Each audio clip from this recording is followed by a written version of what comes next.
Hi there, and welcome back to our channel. Today, we're going to talk about a topic that's super important for anyone looking to grow their wealth over time: investing for beginners. This step-by-step guide will help you get started with the exciting world of investing. If you're new here, don't forget to hit that subscribe button and the bell icon so you never miss any of our future videos. Alright, let's dive in. Understanding the basics. Before we dive into the steps you need to take as a beginner investor, it's important to understand the basics. Investing is the process of putting your money to work for you by buying assets that you believe will increase in value over time, such as stocks, bonds, real estate, or even a business. Remember, investing is not about getting rich quickly, it's about building wealth over the long term. So, if you're ready to commit to this journey, let's move on to the first step. Step 1. Set clear financial goals. The first thing you need to do before you start investing is to set clear financial goals. Ask yourself, why are you investing? It could be for retirement, to buy a house, or to save for your child's education. Having clear goals will help you determine how much you need to invest and what type of investments are suitable for you. Step 2. Assess your risk tolerance. Next, it's crucial to assess your risk tolerance. Different investments come with varying levels of risk, and it's essential to understand your comfort level with potential losses. Keep in mind that higher risk investments typically have the potential for higher returns, but they can also lead to more significant losses. Take some time to think about how much risk you're willing to take and how that aligns with your financial goals. You can also take online quizzes to help you understand your risk tolerance better. Step 3. Build an emergency fund. Before you start investing, it's a good idea to have an emergency fund in place. This is a separate savings account that you can use to cover unexpected expenses or financial emergencies without dipping into your investments. A general rule of thumb is to have 3 to 6 months' worth of living expenses saved in your emergency fund. This will give you peace of mind and ensure you don't need to withdraw from your investments prematurely. Types of investments. Now that we've covered the basics, let's explore the different types of investments you can choose from. Stocks. Stocks represent ownership in a company. When you buy a share of stock, you become a shareholder and gain a claim on the company's assets and earnings. Stocks can be a great way to build wealth over the long term, as they have historically provided higher returns than other investment types. Bonds. Bonds are essentially loans that you make to a company or government. In return for your loan, the issuer promises to pay you interest and eventually return your principal. Bonds typically offer lower returns than stocks but can provide a steady income stream and are considered less risky. Mutual funds.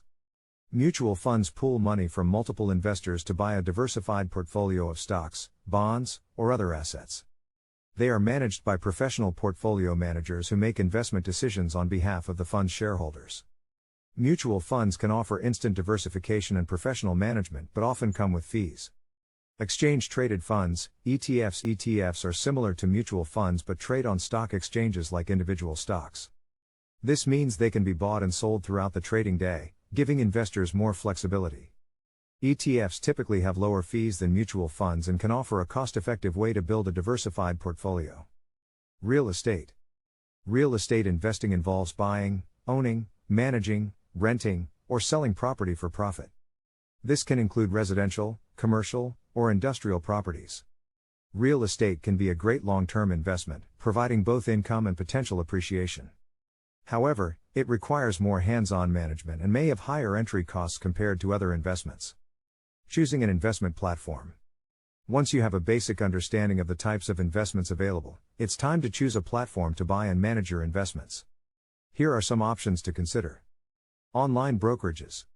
Online brokerages are platforms that allow you to buy and sell investments, like stocks and ETFs, directly from your computer or smartphone. These platforms are user-friendly and typically offer lower fees than traditional brokerages. Some popular online brokerages include E*TRADE, TD Ameritrade, and Robinhood. Robo-advisors. Robo-advisors are digital platforms that use algorithms to build and manage your investment portfolio based on your financial goals and risk tolerance. They offer a hands-off approach to investing and are an excellent option for beginners who want professional portfolio management at a lower cost. Examples of robo-advisors include Betterment, Wealthfront, and SoFi. Financial advisors. If you prefer a more personalized approach, you can work with a financial advisor who can provide investment advice and portfolio management tailored to your specific needs. Keep in mind that this option may come with higher fees and may require a higher minimum investment. Step 4. Diversify your investments. Now that you've chosen an investment platform, it's time to start building your portfolio. One of the most important principles of investing is diversification. This means spreading your investments across different asset classes, industries, and regions to reduce your overall risk. A well-diversified portfolio can help you weather market fluctuations and protect your investments from potential losses. Remember, don't put all your eggs in one basket. Step 5. Stay disciplined and keep learning. Investing is a long-term game, and staying disciplined is crucial for success. This means sticking to your investment strategy, even during market downturns, and regularly reviewing and adjusting your portfolio as needed. Additionally, never stop learning. Keep educating yourself about investing strategies, market trends, and personal finance to make informed decisions and improve your financial future. And that's it, folks. We've covered the basics of investing for beginners and provided a step-by-step guide to help you get started. Remember, the most important step is to start. The earlier you begin, the more time your investments have to grow. If you found this video helpful, please hit that like button and share it with your friends. And, as always, don't forget to subscribe and hit the bell icon for more videos like this. Until next time, happy investing.